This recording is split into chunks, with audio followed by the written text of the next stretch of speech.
In December 2016, Antonio Neal, a 22-year-old man from Everett, Washington, said goodbye to his mother for what would be, it turns out, the final time. Neal was spending the night at a friend's house, but when he failed to return the next day, his mother, Jenny, became instantly worried. People who'd been with Neal the night before told her that he'd been seen fighting with another man shortly before he disappeared, which only seemed to confirm her worst suspicions.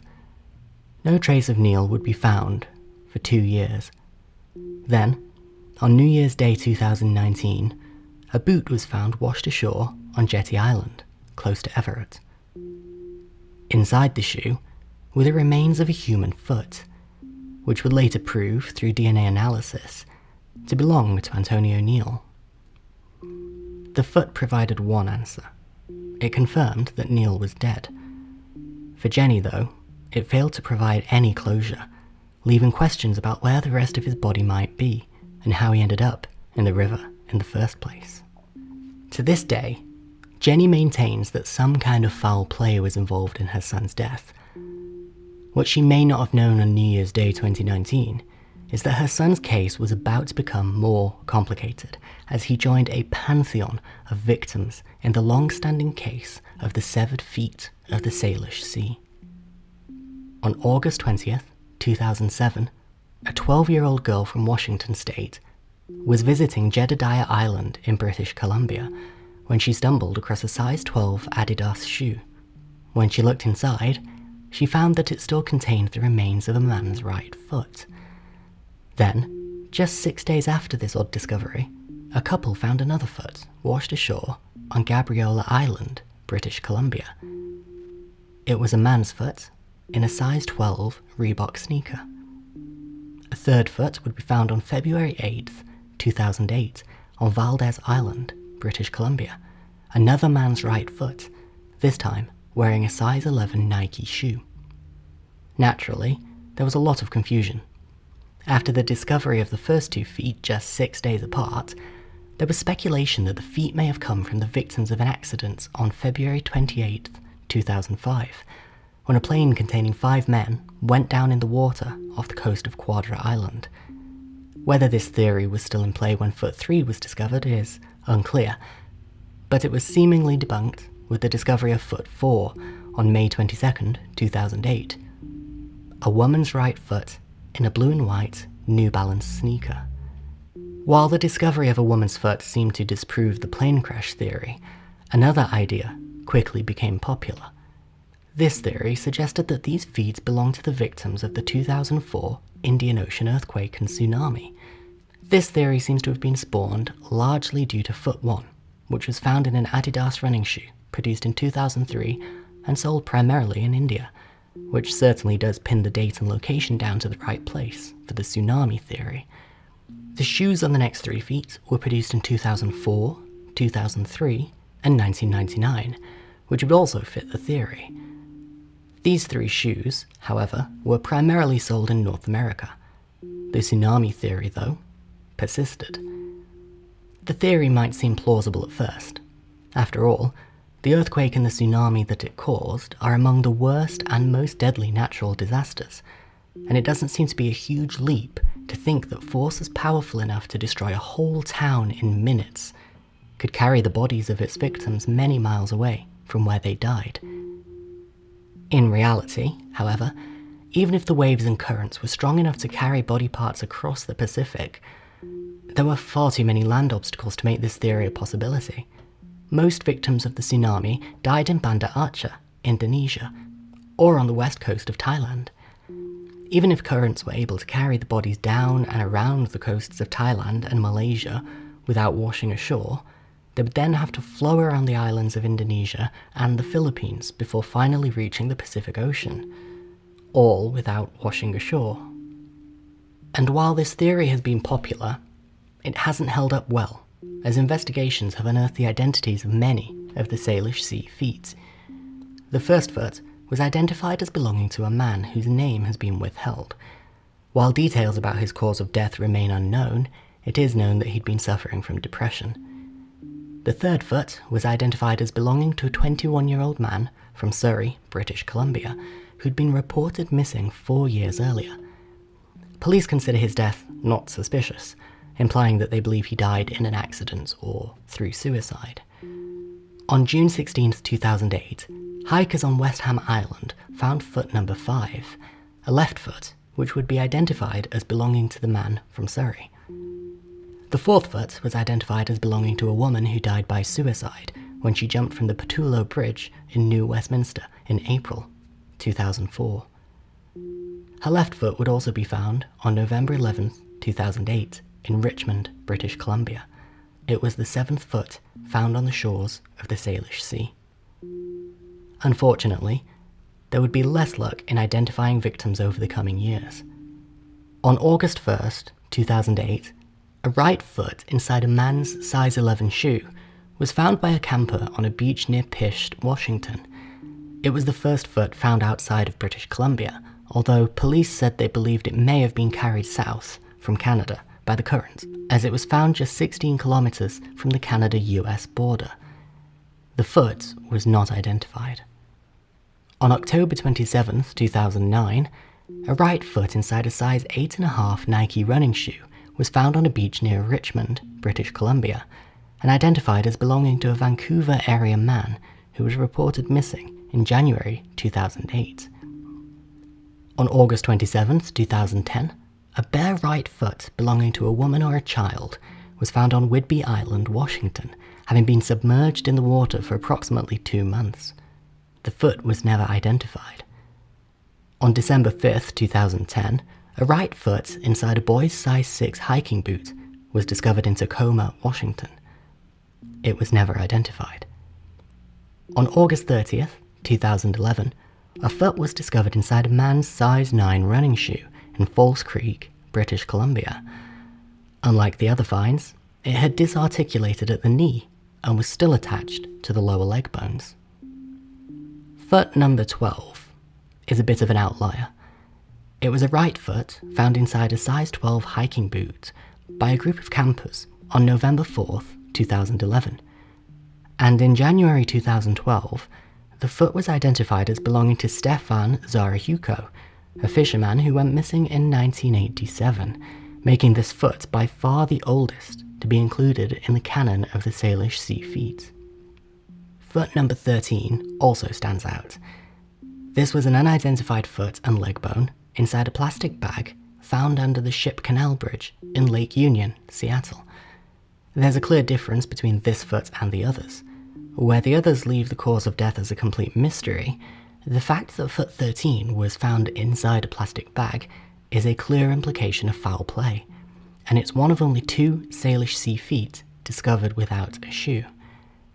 But one idea that foot 13 does seem to lend credibility to is the third major theory why these feet keep washing ashore: a serial killer.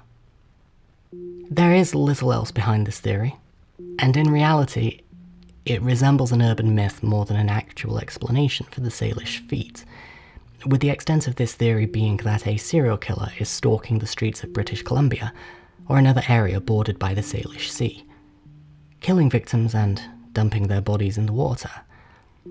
When you think through the implications of the 13th discovery, though, it quickly becomes apparent that this works against the theory more than it supports it. If the previous feat were the work of a serial killer, then the clear pattern implies a consistent behaviour which doesn't apply to foot 13. Why did the killer strip the shoes and socks from this body, but not the others? Why did they bag up this body, but not the others? It also asks more questions than it answers. If this victim's leg was intentionally removed, as suggested by its separate bagging, then did the killer also remove the other victim's legs or feet before disposing of their bodies?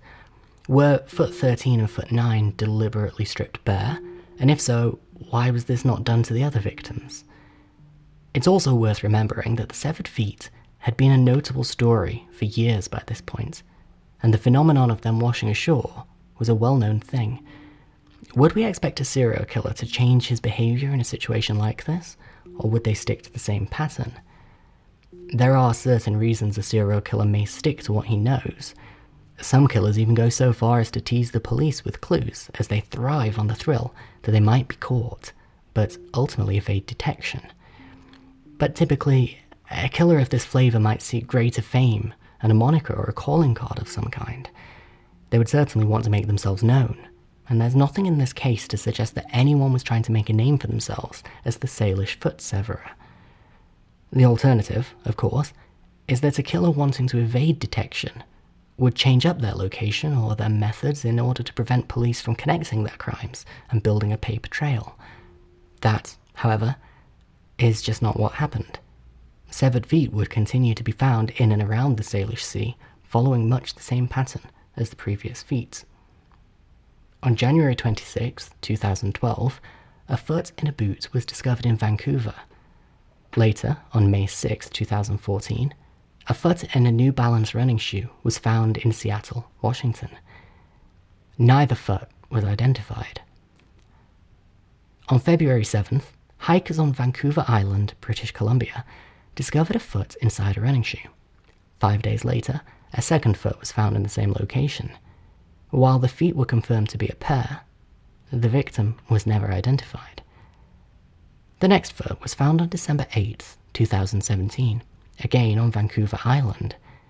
Both bones of the lower leg were still attached. It would later be identified as Stanley Okamoto, a 79-year-old man from Kitsap County, Washington, who went missing on September 17th. His body had previously been found floating in the water on November 8th, missing his leg. On May 6, 2018, another foot was discovered within a hiking boot on Gabriola Island, British Columbia, and in September 2018, the 20th foot was found in a size 9.5 Nike running shoe. And finally, with the 21st foot in this 14-year mystery, we circle back to Antonio Neal, whose severed foot was discovered on January 1st, 2019, more than 2 years after he disappeared. With so much information about so many unidentified victims, it's easy for the details of this case to blur into one, so it's helpful to break down some of this information into some easier to digest numbers. 21 feet were discovered over a 14-year period. 19 were in shoes. Of the 2 bare feet, 1 was found inside a plastic bag, an outlier in the usual pattern. Feet 3 and 5, feet 4 and 7, and feet 16 and 17 were matched as pairs, for a total of 18 victims. Of those victims, 7 have been identified, while 11 remain unidentified. As far as we know from information publicly available, the cause of death is known for only 1 victim, a suicide. While other causes of death are apparently unknown, at least 3 victims had a history of depression.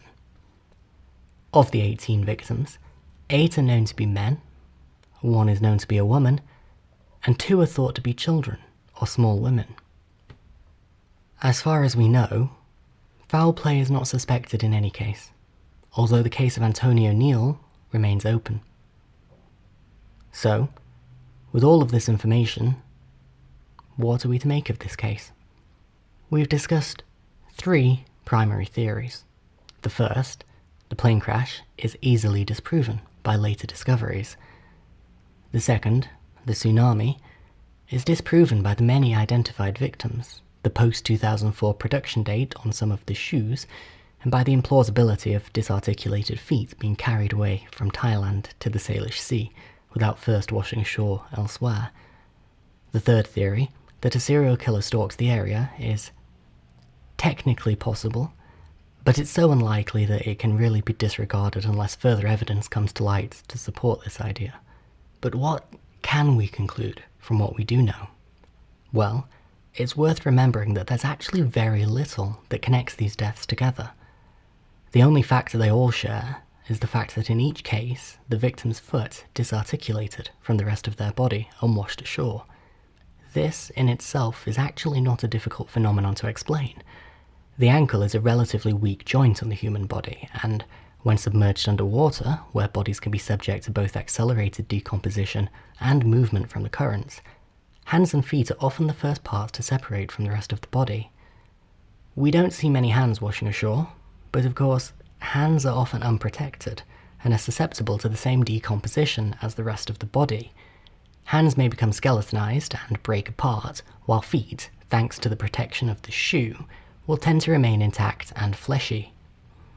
You'll also have noticed that the feet that washed ashore from the Salish Sea are overwhelmingly wearing light running shoes or similar sneakers. These types of shoes tend to be more buoyant and are likely to be one of the primary reasons that the feet are floating to the surface. That's the favoured explanation for the severed feet of the Salish Sea. Unrelated bodies of people who may have died under different, unrelated circumstances decompose underwater to the point that their weak ankle joints allow the foot to disarticulate from the leg before floating to the surface with the help of the buoyant running shoes. To say that this is the answer to the mystery, we need to ask ourselves if this explanation adequately explains all of our questions. Unfortunately, there is one mystery remaining. If the explanation is simply weak ankles and buoyant shoes, why do we only find this phenomenon in the Salish Sea? There is no evidence that this area has higher rates of water-related deaths than similar places, so what could be causing this to happen here, and only here? Well, the first answer is that it doesn't. There are multiple examples of similar phenomena happening elsewhere in the world. In 1993, a left foot in a Nike Air running shoe washed ashore in Clevedon, Somerset, in the UK. The following year, the right foot would also float to the surface. The remains were never identified. In 2013, a skeletonized foot inside a tennis shoe washed ashore on a New Jersey beach. DNA tests would match the foot of Francesca Alvarado, who disappeared in 2012. In 2004, a decomposing foot inside a size 11 kicker's training shoe washed ashore on a Merseyside beach in the UK. The remains were never identified. Similar stories can be found in Maryland and Michigan and South Carolina, multiple examples not only across the country, but across the globe. Even so, it's possible that this phenomenon is still occurring in the Salish Sea at a greater rate than in these other examples. But this doesn't debunk our theory. It just offers another question. Why here? Assuming similar locations have similar rates of water deaths, and therefore similar amounts of bodies beneath the rivers and lakes, what could be increasing the likelihood of them floating to the surface in the Salish Sea specifically? If we think about what might increase the buoyancy of a particular body of water, the easiest answer would be salinity. In bodies of water with high salt content, the water tends to be more dense, and therefore it's easier for things to float on the surface. This is why it's possible to float on the surface of the Red Sea. And indeed, when we look at the Salish Sea, what we see is a combination of fresh water from rivers and salt water from the Pacific Ocean. Typically, in a scenario like this, salt water would settle at the bottom, while the less dense fresh water would float closer to the surface. In the Salish Sea, however, strong currents see the fresh water on top flow out to the Pacific Ocean, and this displacement causes salt water to be sucked upwards, closer to the surface. So, unless any information to the contrary comes to light, our solution seems pretty likely. Various water deaths result in quickly decomposing bodies underwater, where a weak ankle joint causes feet to disarticulate. A combination of their buoyant sneakers and the rising salt water of the Salish Sea helps them rise to the surface, where they are eventually carried to shore. You just heard an excerpt from the Zoinks podcast. Search for Zoinks on your favourite podcast app to hear it in full, or subscribe here on YouTube for highlights and bonus videos. And remember to tap the bell to make sure you don't miss anything. You can also find a bunch of extra content on our website, daffodillies.co.uk/zoinks.